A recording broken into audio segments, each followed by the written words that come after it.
Hello friends, welcome to my YouTube channel Concept of Physics by Lalan Kumar. प्यारे बच्चों, आप लोगों का बहुत ही इम्पोर्टेंट क्लास होना है। जो भी आपका ऑब्जेक्टिव लाइफ टेस्ट हम ले रहे थे, उस क्रम में मैंने आपको इलेक्ट्रोस्टैटिक्स का 3 टेस्ट ले चुका है, जिसका आपका प्लेलिस्ट में वीडियो तैयार है। फिर करंट इलेक्ट्रिसिटी का 6 टेस्ट लिए हैं, जिसमें 4 चैप्टर शामिल है। चैप्टर नंबर 4 से लेके 7 तक। फिर आपका ऑप्टिक्स में 2 चैप्टर 9 और 10 है, उसका 4 टेस्ट ले चुके हैं। और अब मॉडर्न फिजिक्स का ये टेस्ट स्टार्ट हो रहा है। इस टेस्ट में आपका क्वेश्चन रहेगा chapter number 11, dual nature of radiation and matter, विकिरण एवं द्रव्य का द्वैत प्रकृति से संबंधित आपका ऑब्जेक्टिव क्वेश्चन रहेगा। मैं पहले भी आपको कॉन्फिडेंस के साथ कह चुका था, जो भी मैं आपका लाइव टेस्ट में क्वेश्चन पूछ रहा हूँ, ये सर्टेन निश्चित रूप से आपको ये समझना है, उससे बाहर एक भी ऑब्जेक्टिव नहीं आएगा। तो इसका मतलब है कि यदि हम उतना तैयार कर लें तो हमें फुल कॉन्फिडेंस हो जाएगा कि ऑब्जेक्टिव 100% हम करेक्ट जवाब दे सकते हैं। तो उसमें क्या है, क्वेश्चन आपके पास है, क्वेश्चन का परफेक्ट रीजन के साथ करेक्ट आंसर आपको बताया जा रहा है।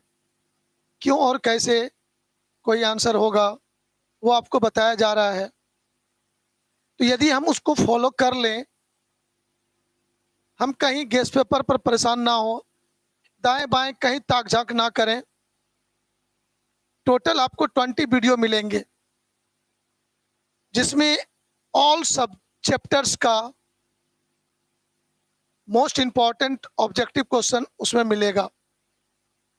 यदि मैं उतना पर कमांड कर लूं तो 70 में 35 तो कमांड हो गया, एक ग्रुप मेरा क्लियर हो गया। तो उसी क्लियर करने के लिए उसी क्रम में मैं आपके पीछे चैप्टर नंबर 11 का ऑब्जेक्टिव क्वेश्चन का एमसीक्यू का लाइव टेस्ट लेके आया हूं। आप तैयार हो जाइए, हम आपके सामने क्वेश्चन लाएंगे, आप उसका जवाब देंगे। सभी स्टूडेंट का जवाब सही हो गया तो ओके, आगे बढ़ेंगे, नहीं तो उस पर डिस्कस करेंगे क्यों और कैसे। फिर भी मान लो कोई भी न्यू बच्चे हैं जो चैप्टर को थोड़ा बहुत अच्छा से नहीं पढ़े हैं, उनके पास कन्फ्यूजन कहाँ कहाँ हो सकता है वो मुझे पता है। उस पॉइंट पर हम डिस्कस करते हुए आगे बढ़ेंगे और आपको तैयार कराएंगे। तो चलिए आगे बढ़ते हैं, तैयार हो जाइए। आपके सामने क्वेश्चन स्टार्ट हो रहा है। क्वेश्चन आएगा, फटाफट जवाब देना है।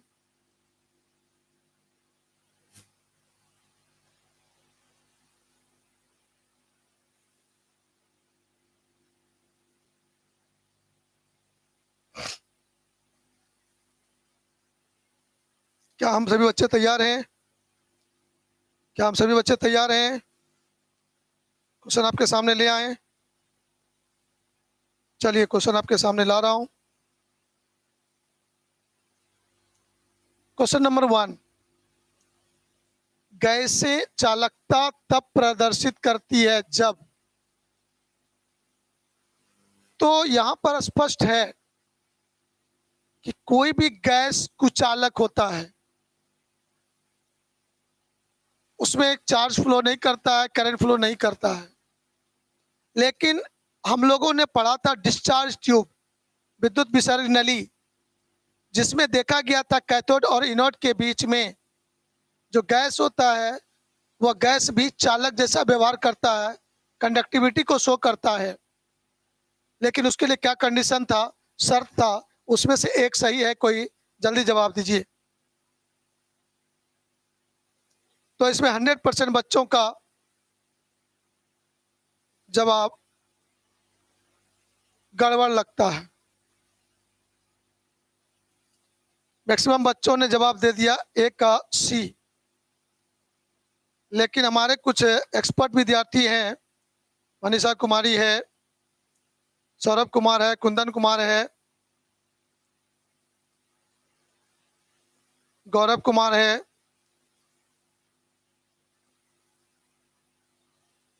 सरिता साहिबा है। इन लोगों का जवाब सही है और वो जवाब जो होगा आपका, ध्यान दीजिएगा,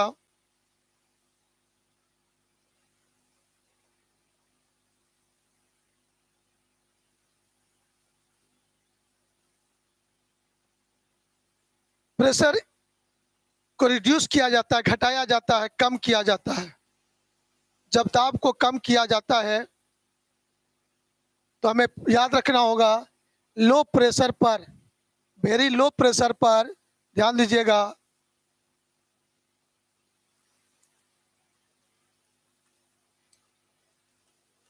वेरी लो प्रेशर पर गैस कंडक्टर जैसा व्यवहार करता है। इस बात को याद रखिएगा। सामान्य स्थिति में गैस कुचालक है, उसमें विद्युत धारा का प्रवाह नहीं होता है, लेकिन वेरी लो प्रेशर पर गैस चालक जैसा व्यवहार करता है, गैस आयोनाइज्ड हो जाता है और वहां पर इलेक्ट्रॉन में चार्ज फ्लो करता है। तो चलिए याद रखिएगा, क्वेश्चन नंबर 1 का सही आंसर हुआ आपका सी, सॉरी बी।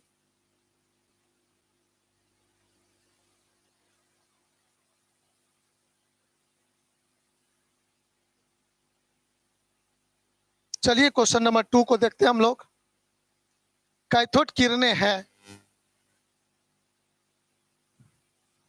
विद्युत चुंबकीय किरण, धन आविष्ट कण, अनाविष्ट कण, ऋण आविष्ट कण। तो आपको याद था विद्युत विसर्ग नली में एक कैथोड होता था, एक एनोड होता था। कैथोड से एनोड की ओर ऋण आवेशित कण चलता था। तो यहां पर आपका जवाब, परफेक्ट जवाब सही होगा। विद्युत चुंबकीय तरंग नहीं होगा, वो धन आवेशित कण नहीं होगा, अनाविष्ट नहीं होगा, ऋण आवेशित कण होगा। कैथोड किरणें जो होगा वो ऋण आवेशित कण होगा। क्या होगा? ऋण आवेशित कण होगा, उसको ध्यान देंगे। कैथोड और एनोड है ना, एनोड की ओर कैथोड से जाता है कण, तो कैथोड धन आवेशित होता है और सॉरी एनोड धन आवेशित कण होता है, प्लेट होता है, और कैथोड से जो निकलेगा वो निगेटिव चार्ज होगा, तभी उसको अपनी ओर आकर्षित करेगा। मतलब उसको ऐसे समझो, यदि ये पॉजिटिव प्लेट है और यहाँ पर निगेटिव प्लेट है, तो यहाँ से जो कण इस ओर जाएगा, गति करेगा, वह निश्चित रूप से निगेटिव होगा, तभी पॉजिटिव उसको आकर्षित करेगा, अट्रैक्ट करेगा। इसका मतलब ये यहाँ से जो कैथोड से जो कण निकल रहा है वो निगेटिव होगा, तो इसलिए यहाँ पर जवाब होगा ऋण आवेशित कण जवाब होगा। चलिए आगे बढ़ते हैं, तैयार हो जाइए जल्दी से।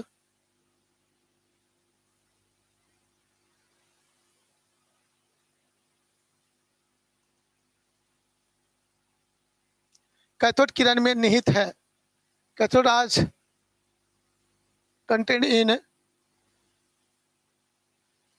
तेज धनाविष्ट कणों की धारा है, तीव्र इलेक्ट्रॉन की धारा है, प्रकाश पुंज है, तीव्र प्रोटॉन की धारा है। तो इसमें से आप कॉमन सेंस जल्दी लगाइए, क्या आपके अनुसार होना चाहिए?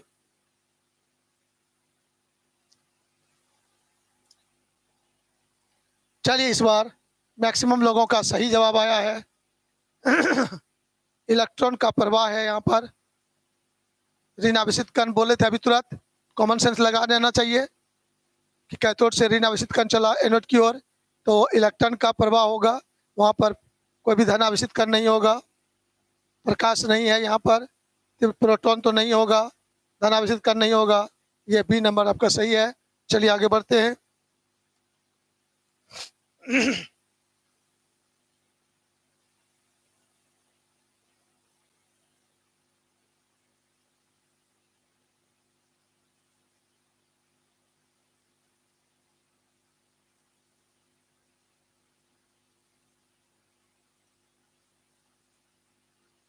चलिए क्वेश्चन नंबर 4 आपका क्या कहता है।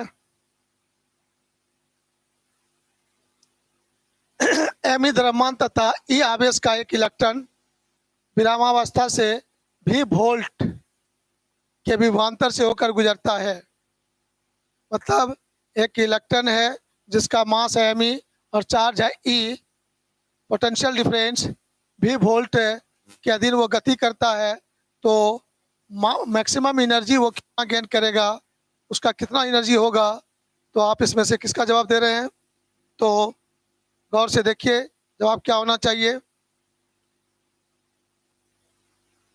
जल्दी जवाब दीजिए। आप लोग जवाब दे रहे हैं। आपको सिखाए थे, कुछ हमारे बच्चे खाली CBA लिख रहे हैं। तो क्या सिखाए थे? क्वेश्चन नंबर के बाद आंसर, क्वेश्चन नंबर के बाद आंसर लिखना है आपको। मतलब बीच में 10 दिन टेस्ट नहीं लिए, सब भुला गए आप लोग, आंसर देने का तरीका भी भूल गए हैं। तब तब ना बहुत परेशान करता है कि प्लीज कृपया क्वेश्चन को ध्यान से पढ़ें, बार बार पढ़ें। मैंने बार बार बोल रहा है कि क्वेश्चन नंबर लिख के आंसर लिखिए। क्या? चलिए ठीक है। तो इसमें क्या दिया आपने आंसर? ये क्वेश्चन गलत नहीं होना चाहिए आप लोगों का। आपको सिखाए थे कि सर यदि एक प्लेट है, यदि इसको पॉजिटिव चार्ज मानते हैं और इसका नेगेटिव प्लेट बनाता है, तो यहाँ पर पोटेंशियल डिफरेंस डेवलप होता है V वोल्ट। तो इसमें नेगेटिव चार्ज पार्ट के इलेक्ट्रॉन जो है वो गति करता है, और इसके द्वारा प्राप्त जो काइनेटिक एनर्जी है वो काइनेटिक एनर्जी इस इलेक्ट्रॉन द्वारा किए गए वर्क के बराबर होता है। और उसको सिखाए थे ये ई के जो यहाँ पर होगा चार्ज इनटू पोटेंशियल डिफरेंस, यही ना होता है। तो चार्ज इनटू पोटेंशियल डिफरेंस जो होगा, एक इलेक्ट्रॉन का चार्ज ई है, पोटेंशियल डिफरेंस भी है, ये हो जाएगा ई इंटू भी।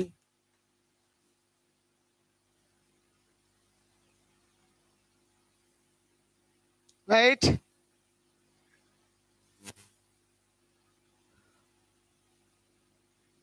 यार समझ में आया? Yes sir. कितना आसान सा बात में फंसे हैं। चलिए आगे बढ़ते हैं।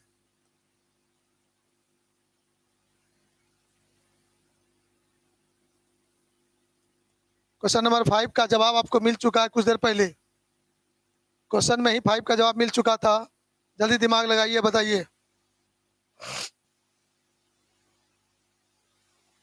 कैथोड किरणें समूह है, अभी तुरंत बताए थे, नेगेटिव चार्ज पार्टिकल का है ना। तो इसमें से नेगेटिव चार्ज पार्टिकल किसका होता है? इलेक्ट्रॉन का, कि प्रोटॉन का, कि न्यूट्रॉन का, कि परमाणु का? परमाणु पर कोई चार्ज नहीं होता, चार्जलेस। न्यूट्रॉन पर भी कोई चार्ज नहीं होता है। प्रोटॉन धन आवेशित होता है और इलेक्ट्रॉन नेगेटिव चार्ज पार्टिकल है। तो जवाब आपका हो गया इलेक्ट्रॉन।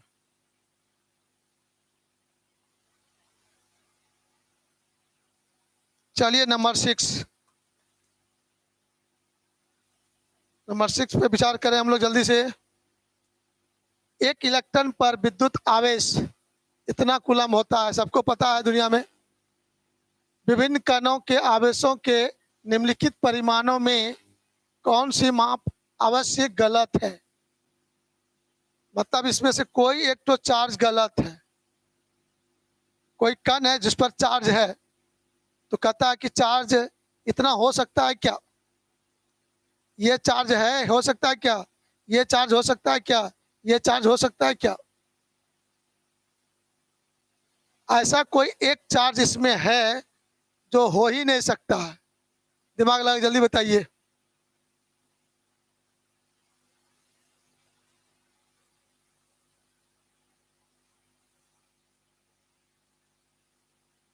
रेडी? तैयार हैं आप लोग? जल्दी जवाब दीजिए, आप लोग का जवाब देख रहा हूं मैं।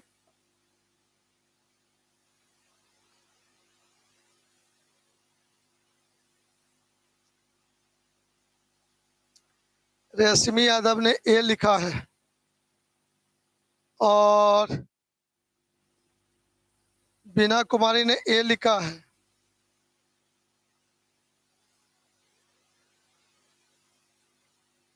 पीयूष सांडालिया ने ए लिखा है। राजकुमार ने ए लिखा है। कोरोना वायरस ने ए लिखा। क्या बात है रे कोरोना वायरस। वैष्णवी कुमारी ने ए लिखा है।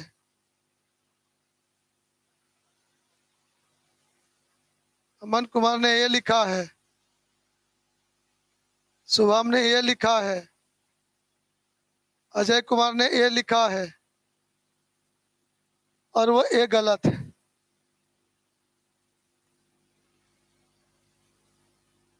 जितने लोगों ने ए लिखा था उनका गलत हो गया। अब बचा 3 टो में से सही किसका है।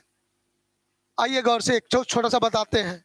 किसी भी आवेश कण पर जो आवेश हो सकता है सिखाए थे Q बराबर N इंटू ई, और अब कहे थे ई का मतलब होता है 1.6 इंटू 10⁻⁻19 कूलम। तो जब भी होगा तो एन का मान जो होगा, एन का मान 1 हो सकता है, 2 हो सकता है, 3 हो सकता है, 4, 5 ये हो सकता है। अब आप गुना करके देखो। 16 को गुना करोगे तुम,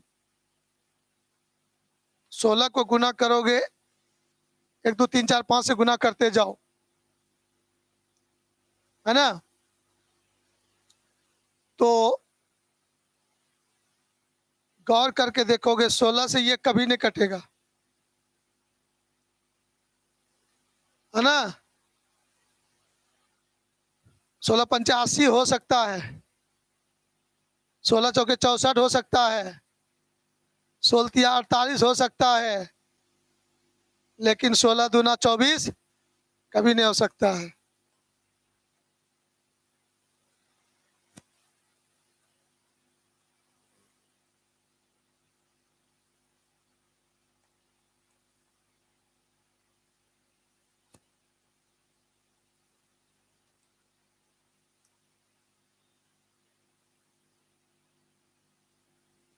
नंबर 7, जब थ्योरी आपको बताया जा रहा था उसमें बताया गया था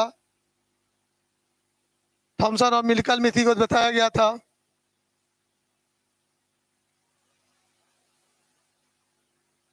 ठीक है, तो इसमें से देखेंगे गौर से। तैयार हो जाइए जल्दी से।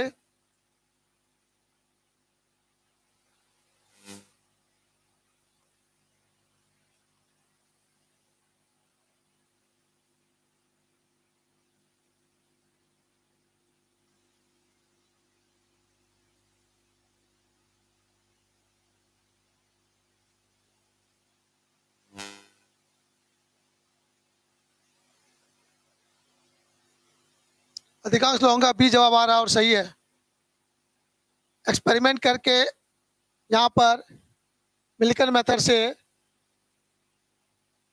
जो है इलेक्ट्रॉन का आवेश प्राप्त किया जा रहा था, इलेक्ट्रॉन का आवेश प्राप्त किया जा गया मिल्कन मेथड से।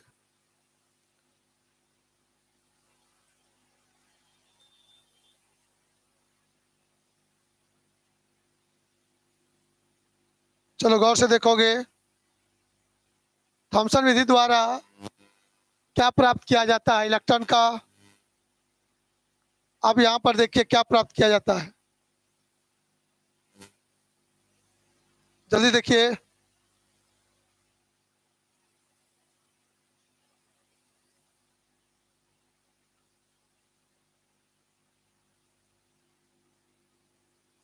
बीना कुमारी क्वेश्चन नंबर लिखो।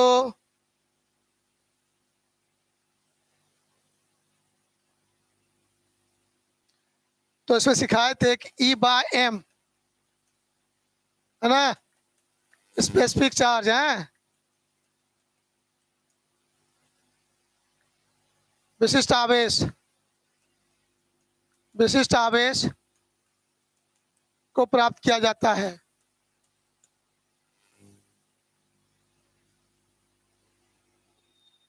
ठीक है, मजा आ रहा है टेस्ट देने में? कैसा लग रहा है? अब ध्यान दीजिएगा, अभी सुनते चले जा रहे हैं, डिस्कशन देखते चले जा रहे हैं, और यदि डिस्कशन में देखने में क्लियर हो गया, समझ गए, फिर दोबारा यही क्वेश्चन कभी आएगा आपको बोर्ड एग्जाम में, दोबारा यही क्वेश्चन बोर्ड एग्जाम में रहेगा, तो क्या 10 सेकेंड लगेगा आपको जवाब देने में? कोई दिक्कत नहीं है। और इसी को गेस्ट पेपर में रटिएगा 4 बार, 10 बार रटिएगा, फिर 11वां बार आप भूल जाइएगा। लेकिन अभी जो वीडियो में देख रहे हैं, अभी जो मैं डिस्कस कर रहा हूं, तो डिस्कशन के बाद जो ऑब्जेक्टिव देखता है लोग, वो एक बार खोपड़ी में चला जाता है, फिर कभी नहीं निकलता है। क्या तैयार है ना? और ये याद रखिएगा, अभी हम लोग जो देख रहे हैं शहर में बच्चों का जो स्थिति दिखाई पड़ रहा है, कॉपी लेके सुबह से शाम तक दौड़ रहा है, कोई मास्टर 4 घंटा, कोई मास्टर 6 घंटा बैठा के रटवा रहा है। भाई मेरे, कोई फायदा नहीं है, ये मैं दावे के साथ कह रहा हूं। कोई ट्यूशन मत जाओ पढ़ने, रूम में पैक हो जाओ, और रूम में पैक होकर एकदम जितना नोट्स पढ़े उतने पढ़िए, क्योंकि सरकार आपको सुविधा दे दी है, सरकार आपको सुविधा दे दी है भरदम। 70 ऑब्जेक्टिव में से 35 बनाना है, 15 चैप्टर फिजिक्स में है, हम 15 का है पढ़ेंगे, हम 10 चैप्टर पे फोकस करेंगे। हम पूरा फिजिक्स पढ़ने के फेर में परेशान हैं, और क्वेश्चन वहां 10 चैप्टर से आ जाएगा, तो टाइम काहे बर्बाद कर रहे हैं, कॉपी लेके काहे दौड़ा दौड़ी कर रहे हैं? क्या समझने का जरूरत है, एकदम लॉजिक परफेक्ट समझने का है। जो चैप्टर में आपको इंटरेस्ट है, जो चैप्टर पढ़ लिए हैं, बस उसी में अपना ताकत लगाइए, उसी को बार बार रिवाइज कीजिए, उससे रिलेटेड क्वेश्चन गलती ना हो आपका, उसमें जो टॉपिक पढ़ लिए हैं उसमें गलती नहीं हो। क्यों? क्योंकि हम लोग समाज में देखते हैं ना कि दोनों हाथ से निगलने के फेर में है। भूख लगा तो चारों हाथ से खाइएगा, हाथ पैर से, तो पेट नहीं है ना भर जाएगा, जल्दी नहीं भरता है। समझने का जरूरत है, सच्चाई क्या है, हकीकत क्या है, उसको पकड़िए। हम जितना सब पढ़ लिए हैं, हम उसी को बार बार पढ़े, नया सब चीज को छोड़ दीजिए। अब नए चीजों को छोड़िए, मत देखिए कुछ, चाहे हम टीचर हो या कोई टीचर हो। आप एकदम प्रॉपर वे में जो पढ़ चुके हैं उसी को 10 बार पढ़िए, उसी को 20 बार पढ़िए, उसी को 50 बार पढ़िए, कि उससे अंदर में जो क्वेश्चन आता है वह कभी ना छूटे। 4 घंटा, 5 घंटा, 6 घंटा दिले जा रहे हैं एकदम रेला, क्या फायदा? कुछ नहीं होने को है, हमको खुद पता है, हम लोग खुद स्टूडेंट रह के देख चुके हैं। वो एक खाली एक आपका मनुष्य साइकोलॉजिकल इफेक्ट है, मनोवैज्ञानिक दबाव है, आपके ऊपर खाली दबाव पड़ता है कि मास्टरमा पढ़े लिखो रे, इतना घंटा पढ़े लिखो, हो गलो हमारा तैयारी कंप्लीट। भाई मेरे, जब तक आप रूम में बैठकर प्रत्येक सब्जेक्ट को 3-3 घंटा नहीं पढ़िएगा, आपकी पूरी तैयारी कभी नहीं हो सकती है। इसीलिए वहां फोकस करना है, कैसे 3 घंटा रूम में हर पेपर को पढ़ना है, सेलेक्टेड क्वेश्चन को बार बार लिखना है, वो आपको डिसाइड करना होगा, तय करना होगा। इसलिए दौड़ा दौड़ी करने की बहुत जरूरत नहीं है, एकदम सारे टीचर आपको सेलेक्टेड क्वेश्चन दे रहे हैं, उसको पढ़िए, रटिए मजे से, ठीक है? जो चैप्टर छूट जाए छोड़ दीजिए, माथा मत लगाइए, ये मेरा अपना थॉट है। चूंकि हाँ, यदि ऑप्शन नहीं रहता 70 में 35 जवाब देने का, तब आपको कहते कि नहीं, इसमें सभी चैप्टर पढ़ना जरूरी है, सभी चैप्टर से 2-2 के क्वेश्चन आ गया तो फिर वहां दिक्कत था। यहाँ तो सभी चैप्टर से 4-4, 5-5 क्वेश्चन आएगा और जवाब देना आधा ही, इसलिए वहां पर बहुत सावधानी है, बहुत आसानी है। चलिए आइए हम लोग आगे बढ़ते हैं। हाँ, एक चीज और है, इंसान को अस्थाई को छोड़कर अस्थाई की ओर कभी नहीं जाना चाहिए। अस्थाई तो पहले से अस्थाई है, ये है जो अस्थाई है वो भी अस्थाई हो जाएगा, इस बात को याद रखिएगा, बहुत बड़ा इंपॉर्टेंट चीज है। अभी लोग मैक्सिमम बच्चे पागल है, जिस मास्टर से पढ़ रहा था उसको छोड़ दिया, वो कोई क्रैश कोर्स बोला उसी में दौड़ गया। अरे बेवकूफ, साल भर जिसने बुद्धि दिया उसकी से जुड़े रहिए, उसी को 4 बार तंग कीजिए, उसी से 4 बार क्वेश्चन पूछिए। कोई नए मास्टर के पास मत दौड़ा कीजिए अभी, क्योंकि वो नया कंसेप्ट देगा, नया ट्रिक देगा, वो सीखते सीखते बोर्ड परीक्षा आ जाएगा, कहानी समाप्त। वो नया ट्रिक लेते लेते बोर्ड परीक्षा आ जाएगा। तो जो अस्थाई था वो भी गया, जो अस्थाई था तो अस्थाई है ही। कुत्ता वाला हालत, न घर का न घाट का, इसलिए ध्यान रखिएगा। चलिए आगे बढ़ते हैं, क्वेश्चन आपके सामने रखते हैं। इसका जवाब क्या मिला आपको? ई बाय एम, मतलब आवेश और द्रव्यमान का अनुपात जो है इसी को होगा। चलिए आगे बढ़ते हैं। रेडी? ओके, एकदम मस्ती में, जल्दी भिड़ जाइए। हाँ, इसका जवाब तो 100% सही होना चाहिए, एक भी बच्चों का गलती नहीं होना चाहिए। और जिसका गलती होगा उसको कल लगाएंगे ऑफलाइन सेंटर में, जिसका भी गलती हुआ उसको रंगे वो करेंगे। क्वेश्चन नंबर 9, गलती से एक तो गलती नहीं हो जाना चाहिए। क्रांति कुमार, गलती हो जाए यार, क्रांति तुम आओ, पूछते हैं तुमको कल क्लास में, हम गर्दन मचोड़ देंगे तुम्हारा। जवाब सभी दीजिए, ऐसा नहीं कि डर से बोल जवाब नहीं देंगे।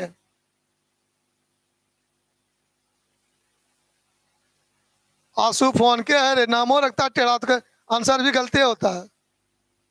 ले ला सब रे, ओरिजिनल नाम लिखने में भारी लगता है।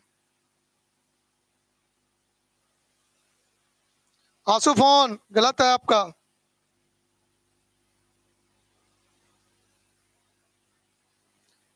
इलेक्ट्रॉन वोल्ट, रोज रोज चर्चा हो रहा है, लगातार इधर 10 दिन चर्चा हो रही थी और अभी कुछ जस्ट पहले हुआ। Electron volt, electron volt, electron volt ऊर्जा का मात्रक है। ऊर्जा का सबसे छोटा मात्रक है, सबसे छोटा मात्रक है बाबू, ऊर्जा का सबसे छोटा मात्रक है।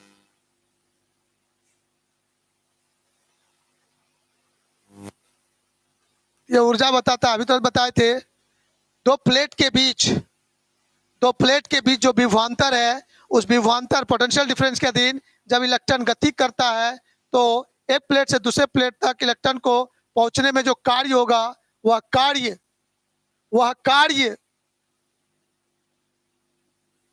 इलेक्ट्रॉन वोल्ट होगा, ई इंटू भी होगा। और बताए थे वही, एक इलेक्ट्रॉन वोल्ट जो होता है 1.6 इंटू 10⁻⁻19 जूल के बराबर होता है। यदि वो ऊर्जा का मात्रक है तो इलेक्ट्रॉन वोल्ट का रिलेशन जूल से होना चाहिए, और 1 electron volt equal to 1.6 into 10⁻⁻19 joule के बराबर है। राइट? हम लोग देखे थे इस चैप्टर में वर्क फंक्शन, कार्यफलन, वर्क फंक्शन कार्यफलन को डिनोट जो किए थे फाई नॉट। इस फाई नॉट को किसमें मापा जाता है? इलेक्ट्रॉन वोल्ट में मापा जाता है। किसमें? इलेक्ट्रॉन वोल्ट में मापा जाता है, मापा जाता है। Work function is measured in electron volt. Right? चलिए याद रखिएगा, आगे बढ़ते हैं।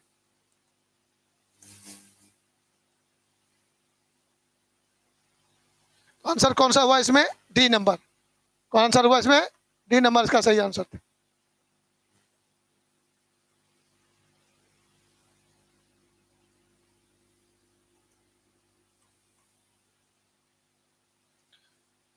चलिए क्वेश्चन नंबर 10 का था, वह घटना जिसमें कुछ धातुओं पर प्रकाश पड़ने पर उससे इलेक्ट्रॉन उत्सर्जित होता है।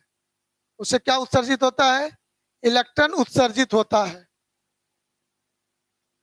इलेक्ट्रॉन इमिट करता है।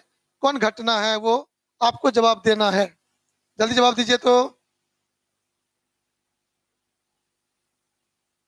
हाँ, इसमें 100% मेरे बुतरू का आंसर सही है, फिर भी एक बुतरू ले लवा पकड़िए गया।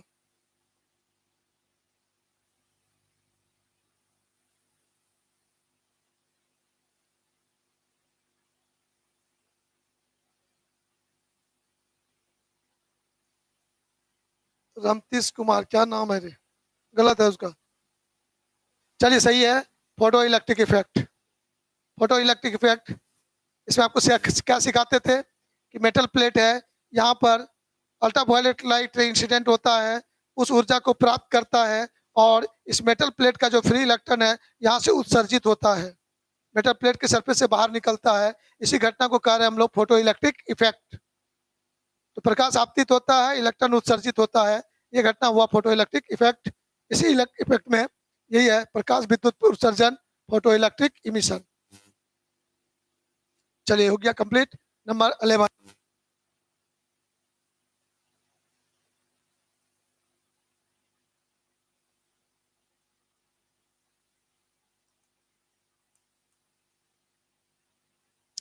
और आप बच्चों को मैं बता दूं इसी तरह से ऑब्जेक्टिव और आगे जो टॉपिक है 4 ऑब्जेक्टिव और टेस्ट लेंगे। उस ऑब्जेक्टिव का टेस्ट लेने के बाद 1 सप्ताह के अंदर पूरा कंप्लीट कर देंगे और उसके बाद फिर जो है आपका शॉर्ट क्वेश्चन इसी तरह लेंगे पूरे चैप्टर वाइज। पूरे चैप्टर में लगभग 100 शॉर्ट क्वेश्चन को मैं एक्सप्लेन करूंगा। 100 क्वेश्चन शॉर्ट क्वेश्चन को एक्सप्लेन करेंगे। टाइम अलग अलग हो सकता है, आप लोग हमेशा जुड़े रहिएगा। जैसे आपको लिंक आएगा, नोटिफिकेशन आएगा, आप उसको जुड़िएगा। फिर जितना इंपॉर्टेंट लॉन्ग क्वेश्चन है वो सारे लॉन्ग क्वेश्चन को भी एक्सप्लेन करेंगे। बस बीच में थोड़ा सा तबीयत गड़बड़ हो गई थी, नहीं तक मैं अभी तो बहुत काम मैं खत्म कर लिया होता। और एकदम सटीक ढंग से, वो हाई फाई फोकस नहीं मारेंगे, डिजाइन नहीं मारेंगे। हाँ बोलेंगे वही जो आपको करना होगा, करिएगा, अच्छा हो जाएगा। ये नहीं कि लॉलीपॉप नहीं दिखाएंगे, बिना आपके मेहनत से कुछ नहीं होना है। मैं आपको कुछ भी करवा दूं, कुछ नहीं मिलेगा आपको। मैं आपको रास्ता दिखाऊंगा, डायरेक्शन दूंगा। मेहनत आप ही को करना है, दिन रात लगाना आप ही को है। 10 बार 20 बार 25 बार लिखना आप ही को है। जो स्टूडेंट जितना लिखेगा, रफ पेज खर्चा करेगा अभी, उसकी उतनी अच्छी तैयारी होगी और वो उतना अच्छा रिजल्ट एक्सपर्ट बनाएगा। लिखना बहुत जरूरी है, रफ करना बहुत जरूरी है। कोई भी चीज का रफ कीजिए। कोई क्वेश्चन लिखिए तो मुंह से पढ़ के कम, लिख के ज्यादा। यही सबसे अच्छा तैयारी करने का तरीका है, लिखना। ठीक है, चलिए आगे बढ़ते हैं। इस क्वेश्चन में 11 नंबर में क्या जवाब था आपका? प्रकाश विद्युत में उत्सर्जित फोटो इलेक्ट्रॉन की गतिज ऊर्जा समानुपाती होता है। Kinetic energy directly proportional to किसके? अब बताइए। प्रकाश की फ्रीक्वेंसी के वर्ग के, अपनी प्रकाश की फ्रीक्वेंसी के, अपनी प्रकाश के तरंगदैर्घ्य के, अपनी प्रकाश के तरंगदैर्घ्य के वर्ग के। तो इसमें से हमको लगता है आपको याद होना चाहिए फ्रीक्वेंसी होगा। क्या होगा इसका सही आंसर? होगा आपका सही आंसर कौन सा हो जाएगा? बी नंबर, आवृत्ति की फ्रीक्वेंसी के समानुपाती होता है। काइनेटिक एनर्जी याद कीजिएगा, ई के बराबर H nu minus phi not.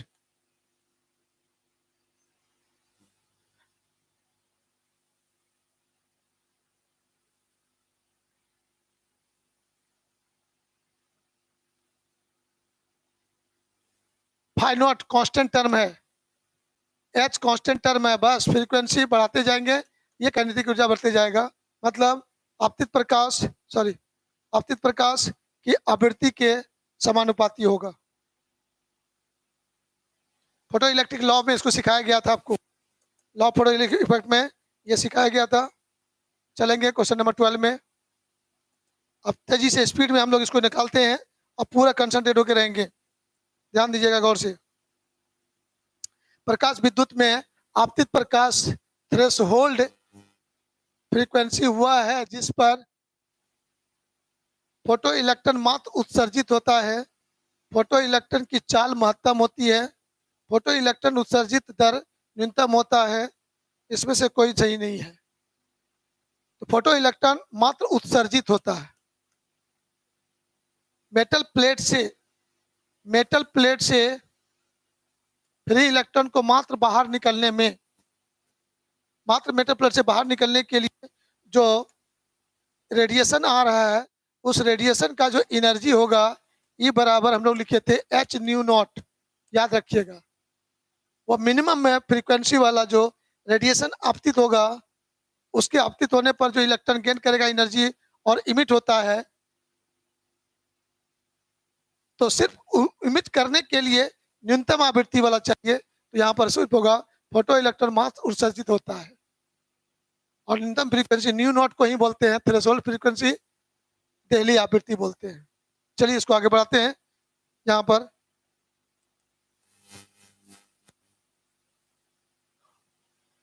Question number 13 को देखिए हम जल्दी से।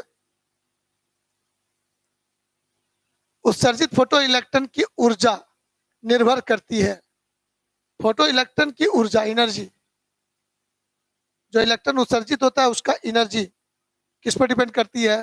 प्रकाश की तीव्रता पर, प्रकाश के तरंगदैर्घ्य पर, कार्यफलन पर, इनमें से कोई नहीं। तो ध्यान दीजिएगा, यहाँ पर इंटेंसिटी जो शब्द होता है आपतित फोटोन की संख्या है। Incident photons, number of photons incident on the plane. तो जो प्रकाश आ रहा है उसका जो फोटोन की संख्या है, तो फोटोन की संख्या से हमें कोई मतलब नहीं है एनर्जी को। एनर्जी को है कि एक फोटोन आया, उस फोटोन की एनर्जी है कितना, उसका एनर्जी जितना ज्यादा होगा, फोटो इलेक्ट्रॉन का एनर्जी भी उतना ज्यादा होगा। और वो एनर्जी जो होगा वो होता है एच न्यू और H C by lambda. H nu के बदले लिख सकते हैं एच सी बाय लेमडा। यदि इसमें से ऑप्शन में कहीं फ्रीक्वेंसी आवृत्ति रहता तो हम उसी को टिक करते, तो आवृत्ति नहीं है, तो आवृत्ति के स्थान पर फ्रीक्वेंसी की जगह पर क्या है? लेमडा है। लेमडा है ना, ये लेमडा कौन सी है? वेवलेंथ, तरंगदैर्घ्य है ये। तो हम लोग का जवाब क्या होगा? प्रकाश के तरंगदैर्घ्य पर डिपेंड करेगा, ये जवाब हमको देना होगा।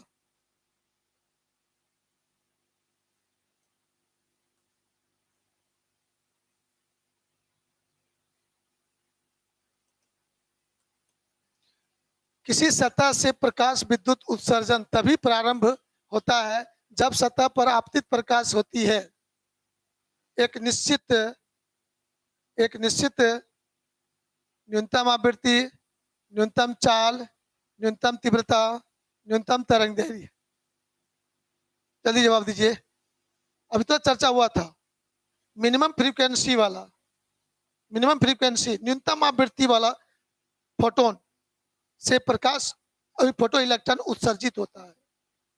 तो यहाँ पर कह रहा है प्रकाश विद्युत उत्सर्जन तभी होता है जब आपतित प्रकाश की जो सतह पर जो एक निश्चित न्यूनतम आवृत्ति का आपतित होगा, न्यूनतम चाल ये नहीं होगा, न्यूनतम तीव्रता ये नहीं होगा, ये दोनों शब्द तो होगा ही नहीं। हो सकता था डी और ए, लेकिन आप ध्यान दोगे गौर से, न्यू बराबर सी बाय लेमडा, तो न्यू का मान न्यूनतम मिनिमम होना चाहिए, तो इसका मान क्या होगा? मैक्सिमम। यदि यहाँ पर लिखा रहता उच्चतम तरंगदैर्घ्य डी में तो सही हो जाता ये, लेकिन यहाँ न्यूनतम तरंगदैर्घ्य नहीं, तरंगदैर्घ्य उच्चतम होना चाहिए। ये आंसर मेरा सही कौन है? न्यूनतम आवृत्ति, ये बोला सही आंसर है।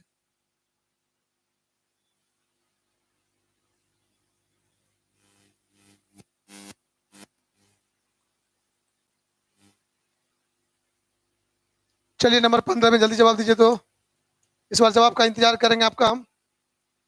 15 नंबर क्वेश्चन नंबर लिख के कहा कीजिए जल्दी से।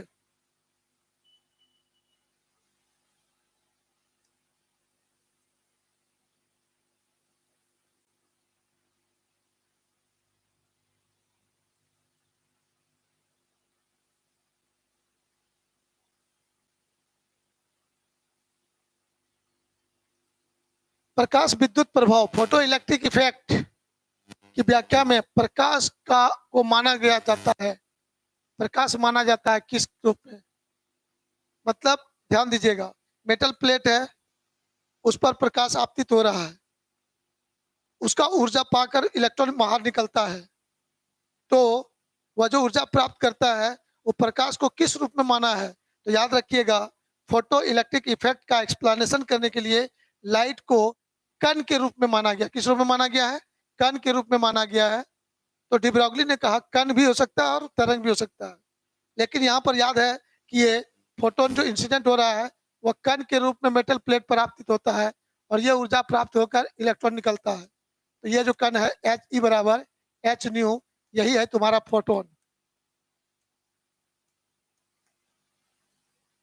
है ना। तो ये कण के रूप में माना गया है, कण मानकर व्याख्या किया गया है।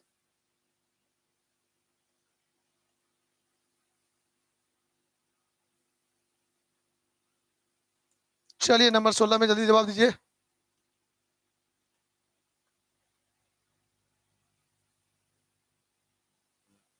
जल्दी से 16 नंबर में। कार्यफलन आवश्यक ऊर्जा है। कार्यफलन वर्क फंक्शन, कार्यफलन आवश्यक ऊर्जा वर्क फलन इज द एनर्जी रिक्वायर्ड परमाणु के उत्तेजित करने के लिए, एक्स रे किरण को उत्पन्न करने के लिए, एक इलेक्ट्रॉन को सतह से ठीक बाहर निकालने के लिए, परमाणु की छानबीन करने के लिए।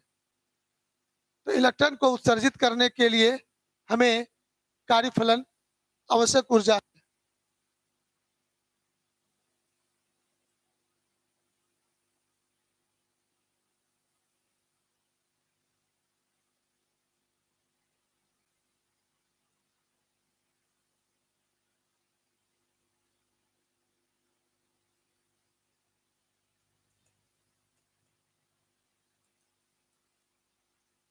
यदि किसी धातु पर जिसका कार्यफलन फाई नॉट है, प्रकाश की आवृत्ति न्यू है, उत्सर्जित फोटो इलेक्ट्रॉन की महत्तम गतिज ऊर्जा ई है, जिस संबंध से प्राप्त होता है वह है, मतलब काइनेटिक एनर्जी को प्राप्त करने के लिए आइंस्टीन साहब ने एक इक्वेशन दिया था। आइंस्टीन फोटो इलेक्ट्रिक इक्वेशन आपको मिला था, याद होगा आपको। उन्होंने कहा था इंसिडेंट फोटोन का एनर्जी जो है वो वर्क फंक्शन में खर्च होता है और काइनेटिक एनर्जी में खर्च होता है।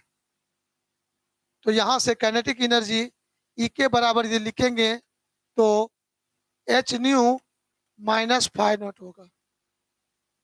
तो कौन सा सही होगा? सी नंबर आपका सही होगा। चलिए 100% सभी बच्चों का जवाब सही था। वेरी गुड, बहुत बहुत अच्छा, बहुत अच्छा, सभी बच्चों का जवाब सही है।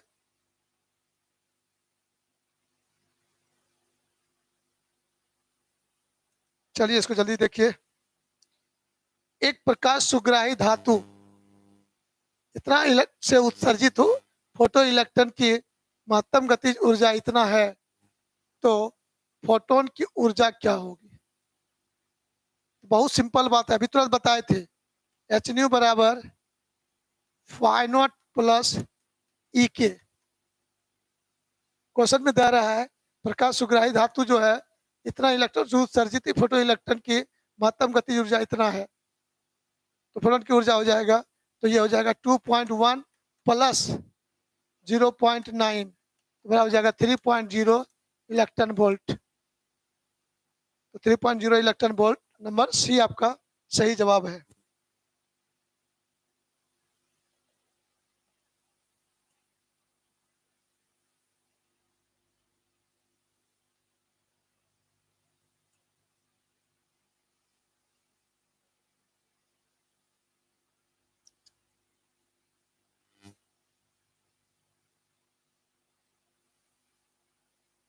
यदि किसी धातु का कार्यफलन 2.8 इलेक्ट्रॉन वोल्ट हो तो देहली तरंग दैर्घ्य क्या होगा?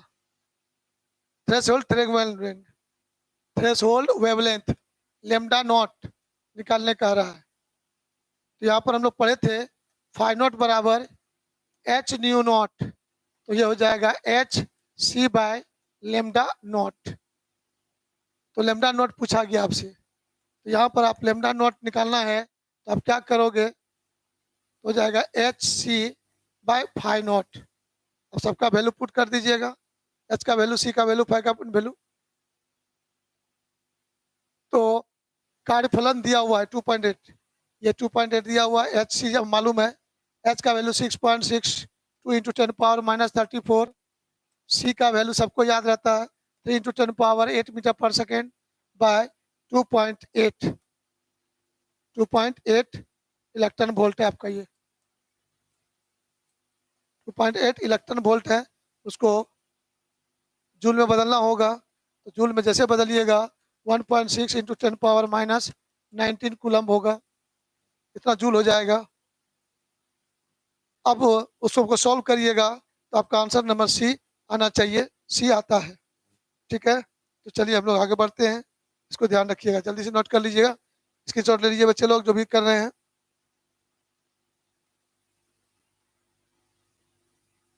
अब छोटा छोटा है, डायरेक्ट 1-1 सेकंड में जवाब हो जाएगा, जल्दी से आप लोग रेडी हो जाइए एकदम फास्टली। 5 से 7 मिनट में आपका काम कंप्लीट हो जाएगा। किस धातु का न्यूनतम प्रकाश विद्युतीय कार्य फलन होता है? बोला कि बहुत सारा धातु है, इसमें जो है गौर से देखिएगा, सबसे कम किसका होगा? सोडियम सबका होता है ना? उसका आउटर मोस्ट ऑर्बिट में 1 इलेक्ट्रॉन होता है,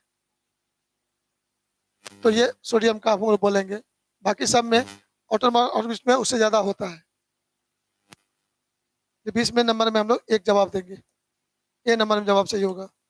चलिए 21 नंबर में प्लांक कांस्टेंट का डायमेंशन। तो हमको लगता है कि सारा बच्चा हिंदुस्तान में जितना बच्चा है सब इसका जवाब दे सकता है। प्लांक कांस्टेंट का डायमेंशन जल्दी बताइएगा। क्वेश्चन नंबर 21, क्वेश्चन नंबर 21, ये नंबर सबका जवाब सही है, वेरी गुड, एकदम सही जवाब है। मान ली किसी बच्चों से गलती हो रहा है तो वह ऐसे याद रखे होगे, ई बराबर एच न्यू, यहाँ पर हो जाएगा एच बराबर ई बाय न्यू। तो एच का डायमेंशन लेना है, energy ml2 t-2 bye frequency t-1, solve हो जाएगा, ये हो जाएगा तुम्हारा ml2 t-1। तो जो बच्चे नहीं जानते थे जल्दी इसको देख लीजिए, आंसर नंबर सही हमारा हुआ ए। तो आप लोगों का सही जवाब है, 100% बच्चों का जवाब सही आया है। तो चलिए इसको आगे बढ़ते हैं हम लोग। ओके, आगे बढ़ते हैं जल्दी से। चलिए क्वेश्चन नंबर 22 पर जवाब दीजिए, तो जल्दी से देखें कौन क्या जवाब दे रहे हैं इस बार। लेमडा तरंगदैर्घ्य वाले फोटोन की ऊर्जा कितनी होगी? मतलब फोटोन का तरंगदैर्घ्य वेवलेंथ कितना है? लेमडा है, वेवलेंथ लेमडा है, तो फोटोन की एनर्जी तो सारे बच्चे जानते हैं, एनर्जी ई बराबर एच न्यू, तो न्यू को हटा देंगे, एच सी बाय लेमडा। अभी तो देखे थे, तो कौन सा आंसर सही होगा? सी नंबर हो जाएगा, सही है। ओ सी नंबर नहीं होगा, कहा है? हाँ सर दिख रहा है, एच सी बाय लेमडा है, एच सी बाय लेमडा है, ये हो जाएगा एच सी बाय लेमडा हो जाएगा। राइट, आगे बढ़े हमको, यस। अब चलिए हम लोग आगे बढ़ते हैं यहाँ से।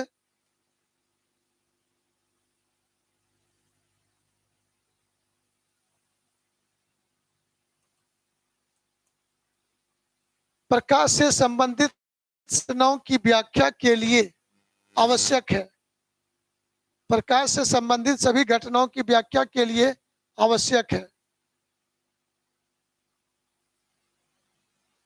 तरंग सिद्धांत, क्वांटम सिद्धांत, ए एवं डी दोनों, इनमें से कोई नहीं, जल्दी बताइए। आप लोगों का जवाब है 23 नंबर में, कौन सा जवाब है?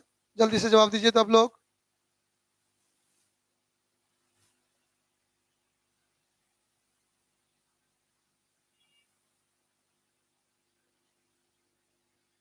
सी number, very good, correct answer. प्रकाश से संबंधित सभी घटनाओं की व्याख्या, तो प्रकाश की घटनाओं की व्याख्या कण के रूप में भी होता है और तरंग के रूप में भी होता है। तो सभी घटनाओं की व्याख्या, दुनिया में जितना व्याख्या है सब कहेंगे तरंग के द्वारा, वो भी संभव नहीं है। सब बोलेंगे क्वांटम थ्योरी के आधार पर, नहीं संभव है। दोनों के आधार पर ये संभव है, ए और बी दोनों आंसर इसमें सही होगा, मतलब दोनों का सिद्धांत यूज होना चाहिए।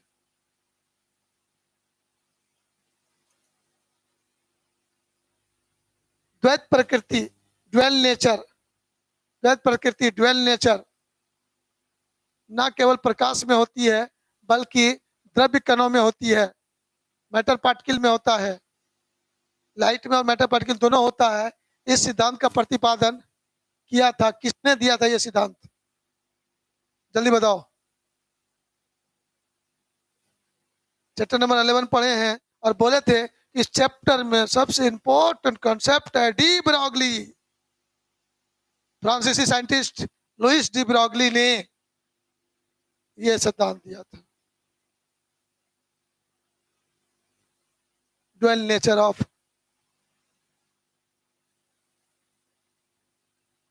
ठीक है, चलिए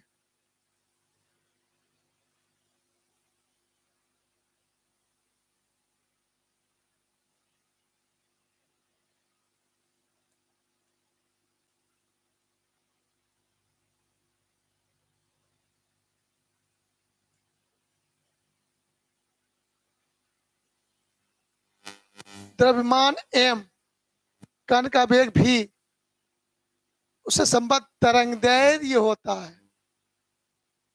मतलब अभी बताए थे कि मैटर पार्टिकल, कोई पार्टिकल कण जो गति करता है तो उसके साथ वेव एसोसिएट होते हैं, उसी वेव को बोलते हैं द्रव्य तरंगे, matter waves.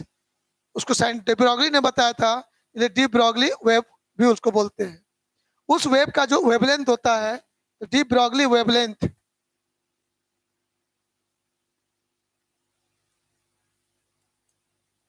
De Broglie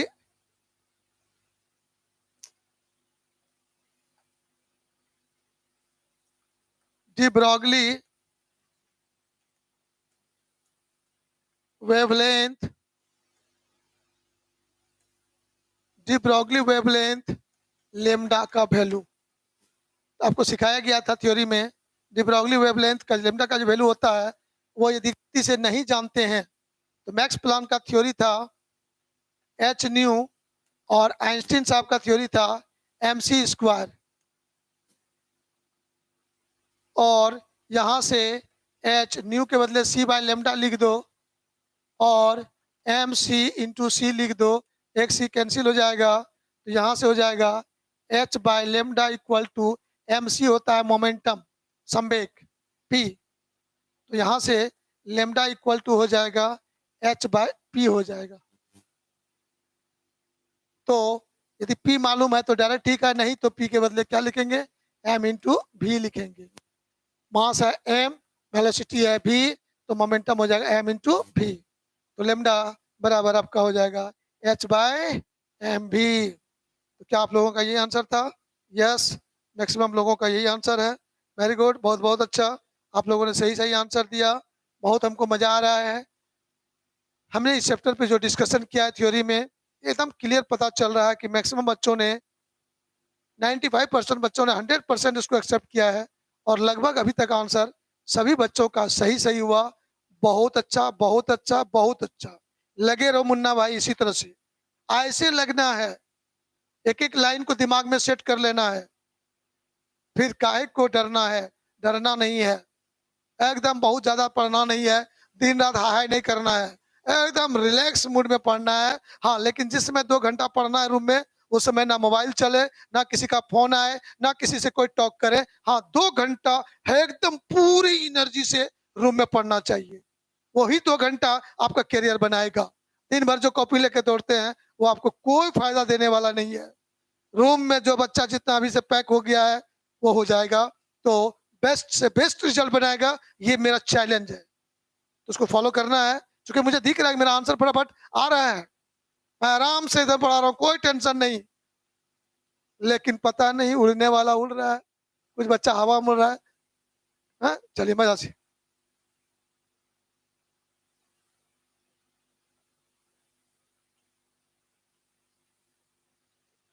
number 26, आइए गौर से देखिएगा। इसमें कौन आवेश रहित है? देखते हैं, दिमाग लगाओ तो। चार्जलेस, चार्जलेस इसमें से कौन है? अल्फा कण, बीटा कण, फोटोन, प्रोटोन। सर इस पे भी चार्ज है, पॉजिटिव चार्ज इस पे होता है, इस पे नेगेटिव चार्ज होता है, इस पे पॉजिटिव चार्ज होता है। फोटोन पर कोई चार्ज नहीं होता है। फोटोन में ऊर्जा होता है, चार्ज नहीं होता है।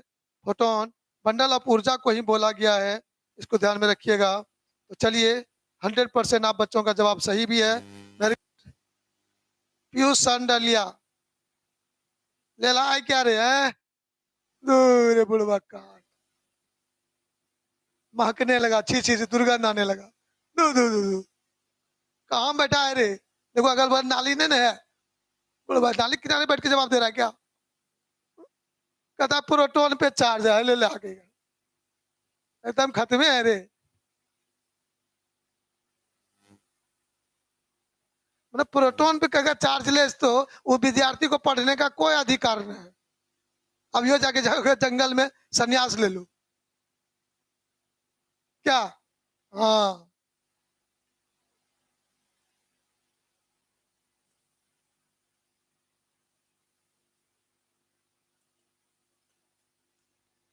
कैथोड किरणों का मान शुद्ध रूप से सर्वप्रथम डैश ने ज्ञात किया था। कैथोड किरणों का यहाँ पर एक का छूट गया लगता है, E/m। E/m का मान शुद्ध रूप से सर्वप्रथम डैश ने प्राप्त किया था। जल्दी जवाब दीजिए, इसका जवाब आना चाहिए एकदम क्लियर। अभी कुछ देर पहले चर्चा हो चुका है। यस, मुझे मजा आ रहा है। मेरे 100% बच्चों का जवाब सही है, एकदम सही जवाब है। वेरी गुड, बहुत अच्छा, मजा आ रहा है। चलो बहुत सुंदर बात।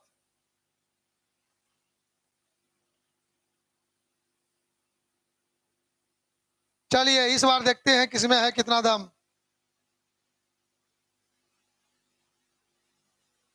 फोटो इलेक्ट्रॉन के उत्सर्जन की दर, मतलब एक सेकेंड में मेटल प्लेट से कितना इलेक्ट्रॉन निकलेगा।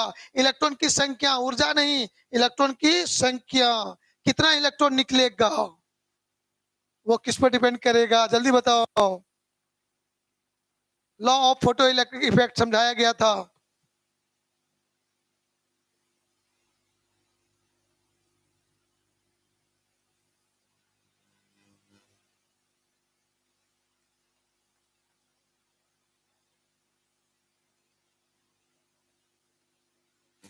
गतिज ऊर्जा, बहुत जोर दिए थे हम इस बात पर, गतिज ऊर्जा आवृत्ति पर निर्भर करता है,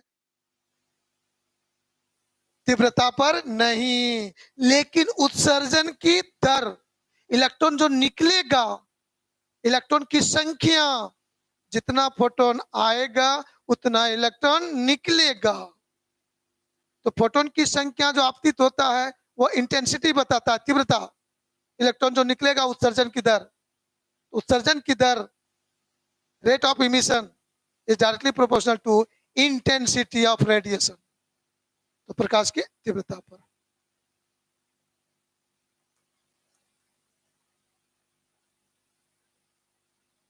चैलेंज है इसमें से कम बोर्ड एग्जाम में 30 में 3 गारंटी क्वेश्चन आएगा बोर्ड एग्जाम में।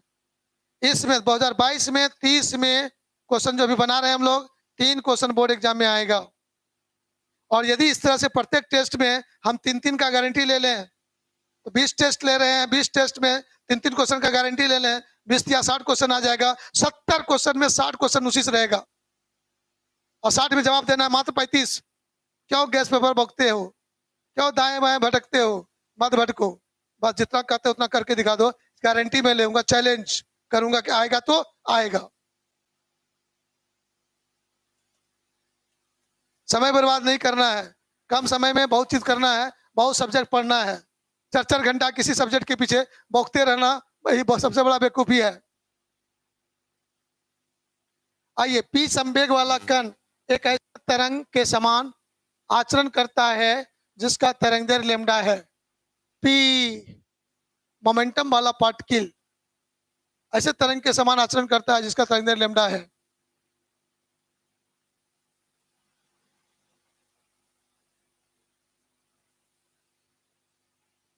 तो लेमडा बराबर क्या होगा? हाँ अभी तुरंत सीखे थे, एच बराबर लेमडा बराबर एच बाई पी। नहीं, हाँ इसमें कुछ नहीं है, लेमडा बराबर एच बाई पी तो है क्या यहाँ पर कोई? हाँ हाँ आंसर तो आ गया, पहले आंसर आ गया। वाह बहादुर।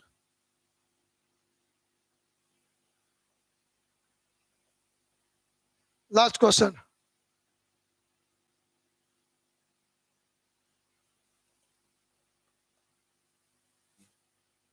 गतिमान कणों से संबद्ध तरंगों को कहा जाता है?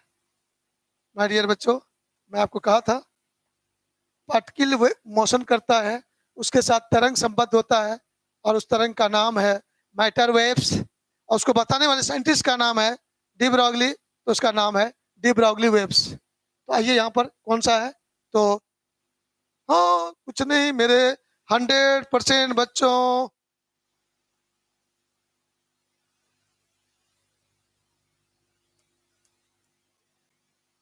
100% बच्चों का जवाब है। बस हो तो गया। इसी तरह से आराम से खेल खेल के पढ़ लेना है, बिना दबाव का, बिना टेंशन का।